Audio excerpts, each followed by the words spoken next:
Tuesday, April 17th.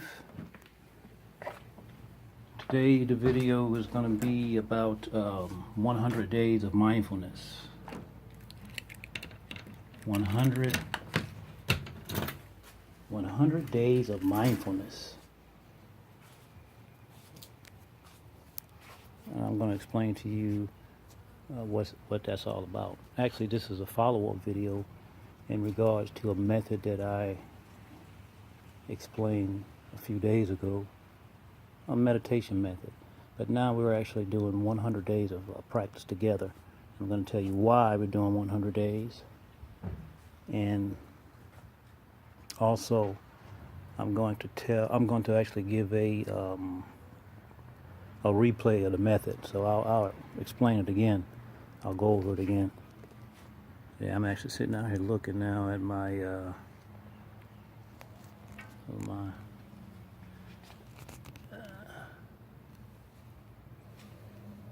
pineapples starting to grow.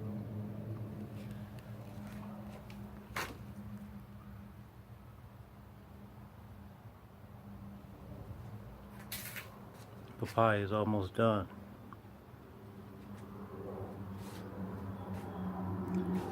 Something new I have to plant here. My neighbor dropped off. I think she said it's a I forget. Star fruit. She dropped that off. Pie is almost done for, but still got to get those off of there.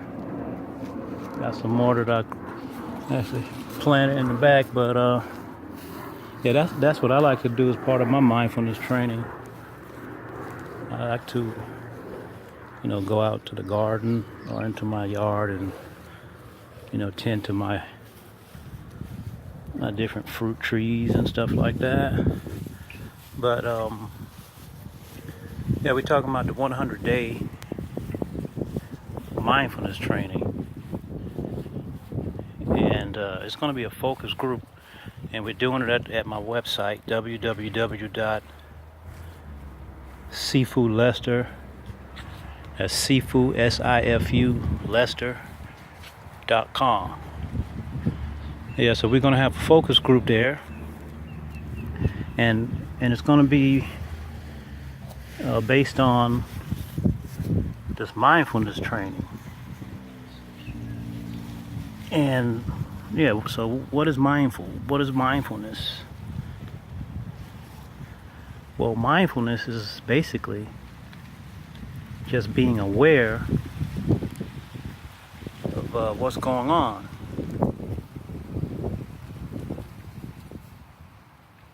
So what's going on? What's going on inside of ourselves and outside of ourselves? It could be our internal environment, dealing with our emotions, our feelings. It could be something physical. A lot of times we're so busy, we don't realize that we have certain issues going on. Like a lot of people are suffering from stress. That's one of the biggest reasons that I'm motivated to actually introduce this training. It's simple and everybody can do it. It's not just for Tai Chi people or people that study martial arts or anything like that. It's just a basic training that we actually share with kids, with children of all ages. It's being practiced in schools now.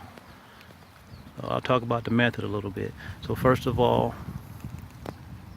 you can do this practice different ways, but just for this 100 days, I would say stick to sitting. You can either sit as I'm sitting right now. I'm sitting on a cushion, and I ordered this cushion online some years ago, actually 10 years ago. You can see it. So the reason that I use the cushion is because it actually helps elevate the buttocks off of the ground about 2 inches or so. It's filled with these particular beams. I mean, you can use any kind of cushion if you want, but this one is a lot more comfortable for me. And it was a little pricey, but I purchased it, and just knowing that it was pricey that made me put it to use more in the beginning. You know, sometimes it's a little bit difficult to try to stick with the practice because we come up with all kind of different reasons not to do it. You know, so first of all, I would advise finding a quiet space. This is one of my quiet spaces. I like to be outside, you know, next to the water and trees and nature. It's a little windy, so I'm gonna put my hat on my head. But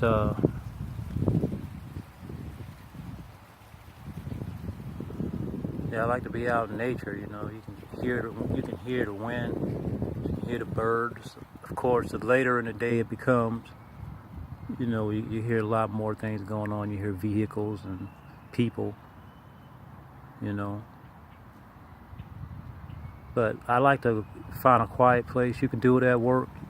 Go outside during a break, and more than likely you'll be the only one outside. Most people don't like to leave their workspace. They stay inside on their breaks. They don't want to go down the stairs. Well, some of them might walk the stairs. Those are the ones that are more health conscious, walking the stairs. But anyway, yeah, that's another story. But find your space. You can do this at your desk. You can close your eyes or leave your eyes open, but you want to sit in the correct posture. So like I said, when I sit on this cushion, it actually elevates my buttocks about 2 inches off of the ground. Now what does that allow to happen? That allows my knees not to be up in the air. You sit on a flat surface, most people's knees go up because they aren't as flexible in the hip flexor. So I'm more flexible than most people, and I like to sit on the cushion. So, you know, that way my leg here can be, you know, pretty flat. Now, what is that going to allow? Not only does it allow comfort, but having this posture, you know, it allows blood flow through the inguinal area, all through the inguinal canal here, interior, not only interior, exterior, because it allows the muscles to relax.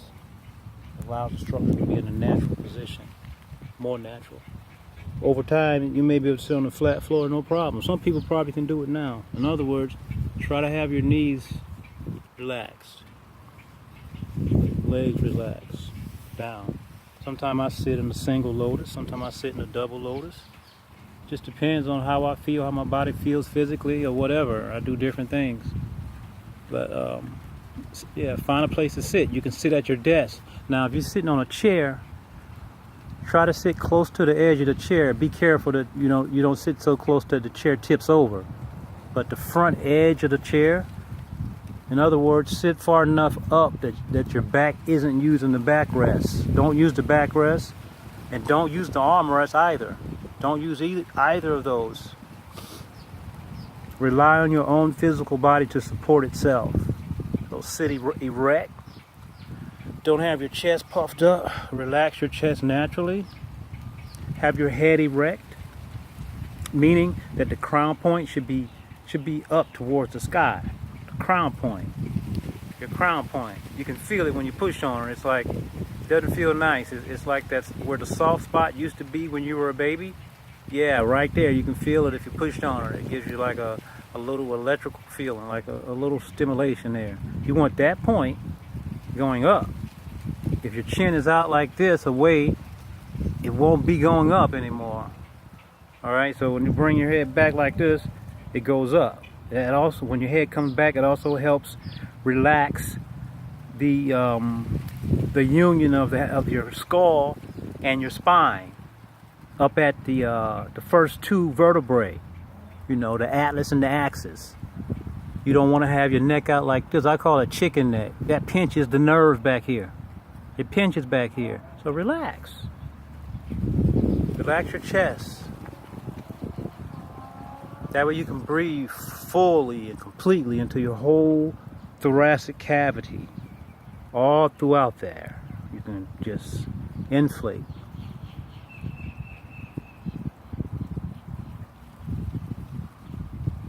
Feel that.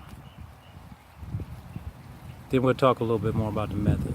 Also with the breath, we're gonna breathe from our belly, deep down the bottom of our belly. In other words, a lot of people get in the habit for various reasons.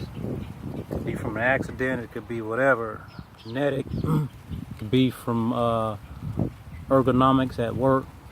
It could be a number of different things. But for whatever reason, over time, people start breathing from their chests. Chest breathers.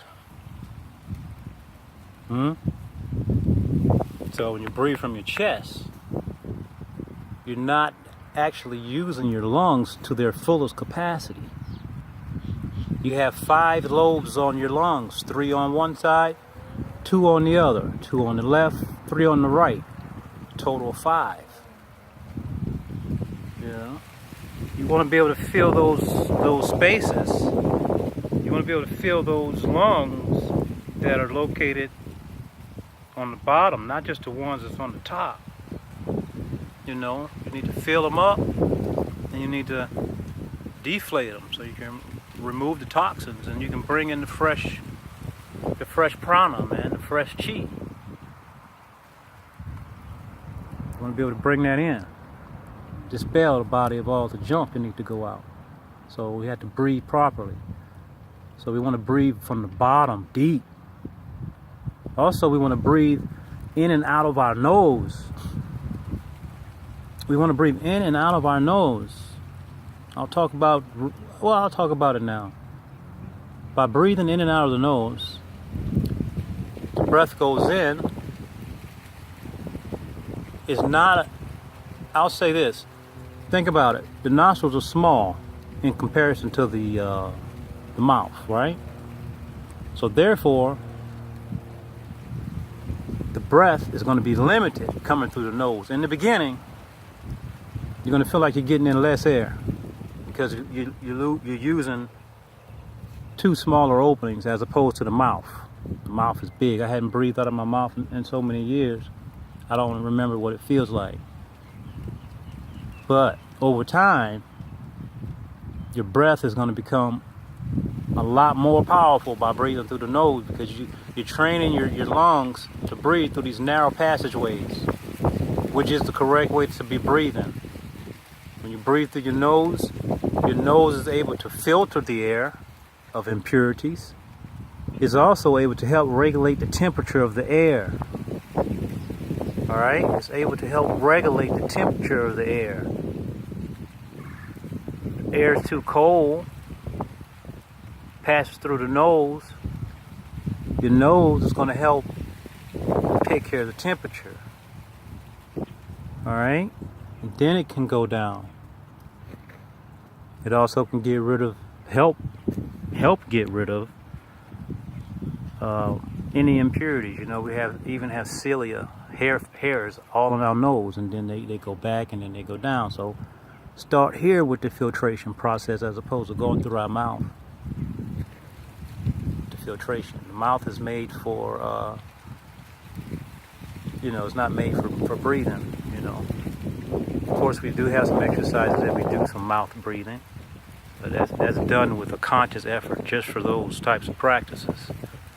But just regularly, routinely, get in the habit of breathing in and out of your nose, and you're going to notice that you're taking less breaths per minute, which means that you're breathing more efficiently. Other people may be breathing 12 respirations per minute. You may be breathing 2, 3, 4, 5, I don't know, but definitely a lot less than the average person.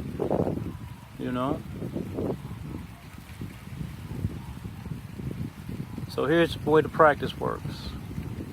It's called, first of all, counting the breath, and this is a follow-up from the first video. You can get the first video actually on my YouTube, and I'm not sure if it's on the website yet.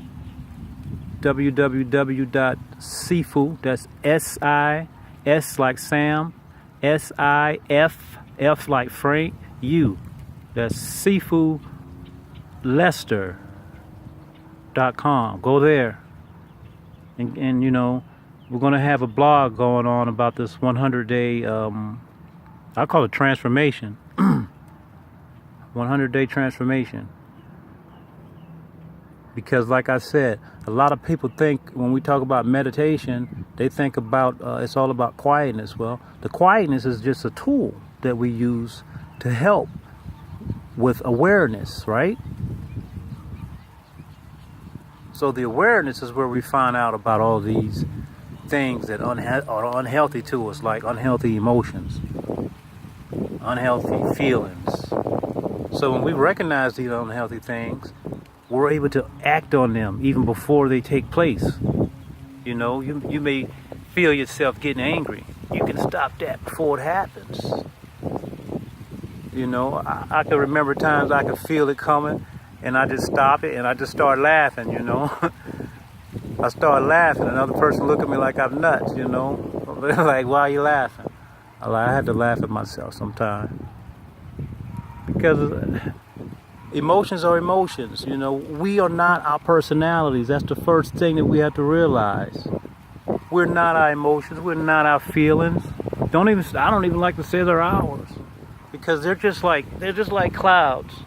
Well, there's not any clouds in the sky today, right? So this is a day of less emotions and less feelings, I guess. But we always have them, basically, is what I'm saying. They're just passing by. And of course there's clouds. There's different layers to the clouds. But the clouds are always passing by. You know what I mean? So you don't have to make those thoughts and emotions yours, you know. Don't hold on to them. Don't latch on to them. Trust me, they'll be replaced by others. They'll be replaced by others.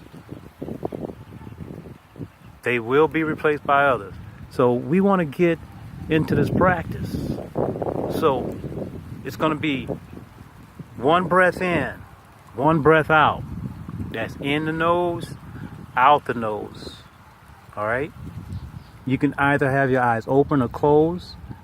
Personally, I prefer having my eyes open. And when I have them open, they're relaxed open. They're open, but they're almost closed. And being, we like to actually train in our peripheral vision. I call it hawk vision.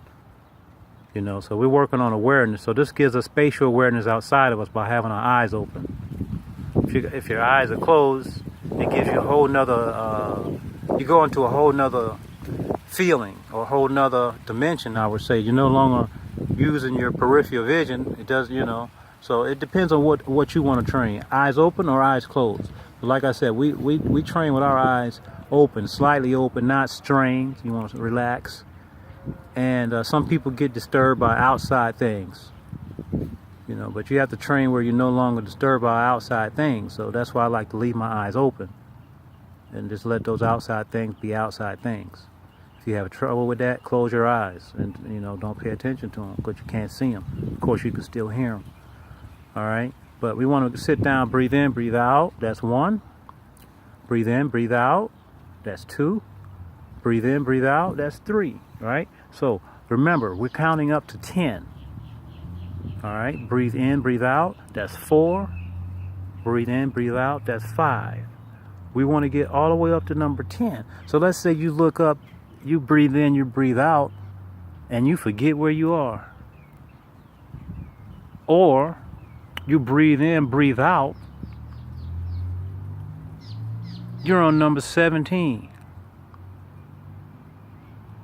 Or you breathe in, breathe out, and you think you're on number 8, but you're just not sure. Did you get what I said? So in other words, you're breathing, but you forget where you are. Or you went too far with the count. All right? Don't worry about it. Don't worry about it. That's part of the training. You're going to find those things happening. It's definitely going to happen.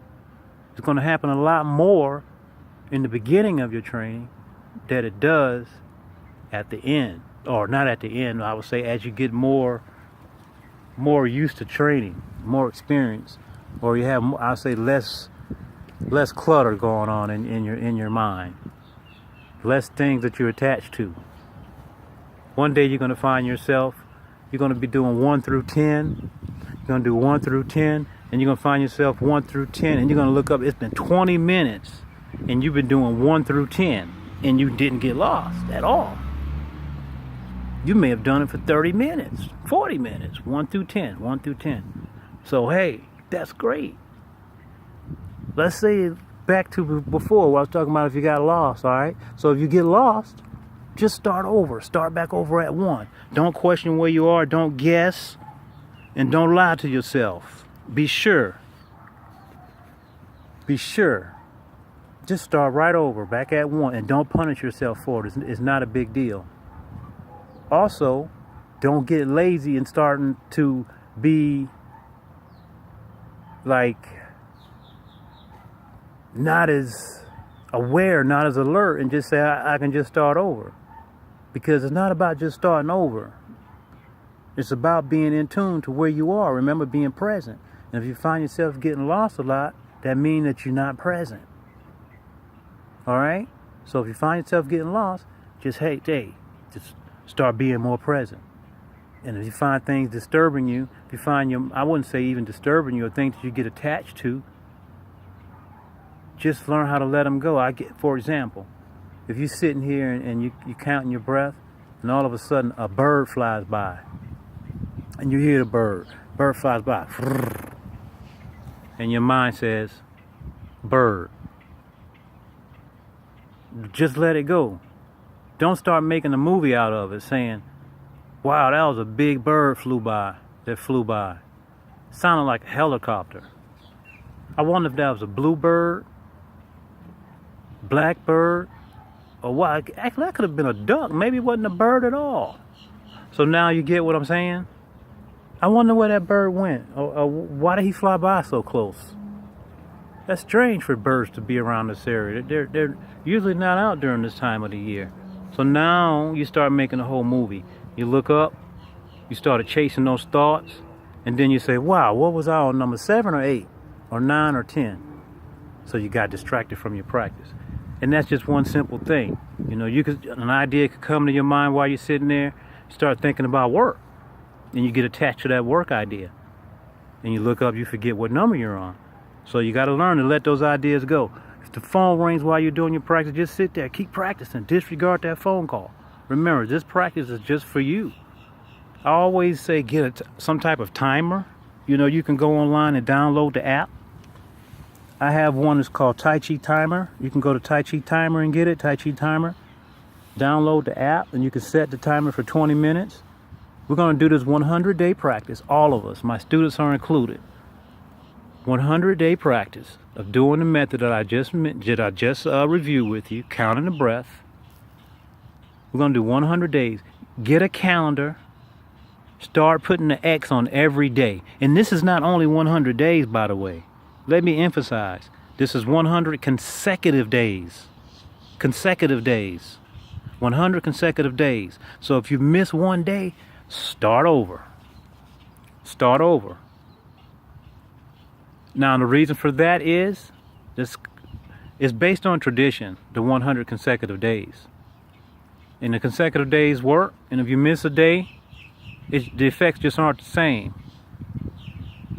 You know, it's intensive practice, meaning that everything is basically compacted together, intensified. You understand what I mean? And every time you miss a day, the intensity goes down. The intensity of the training goes down.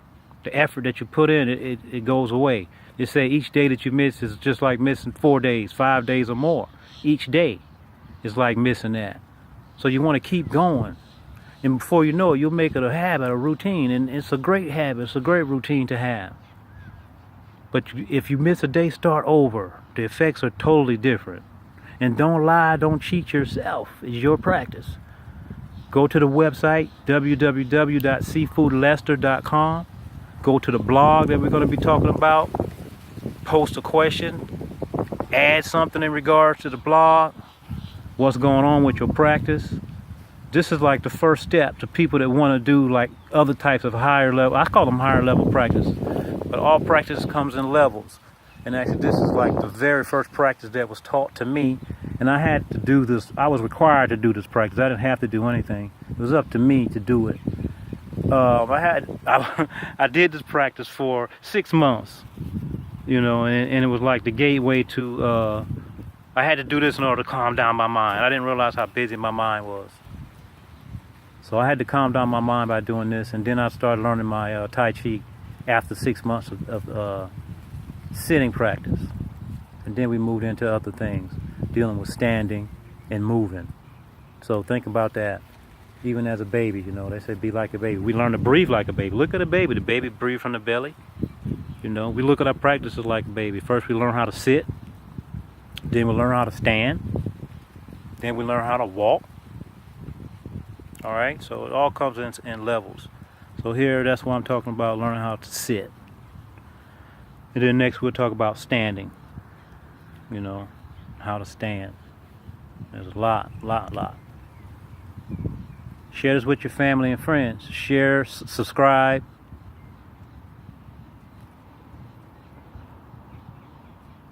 $100 days. 100 days of mindfulness.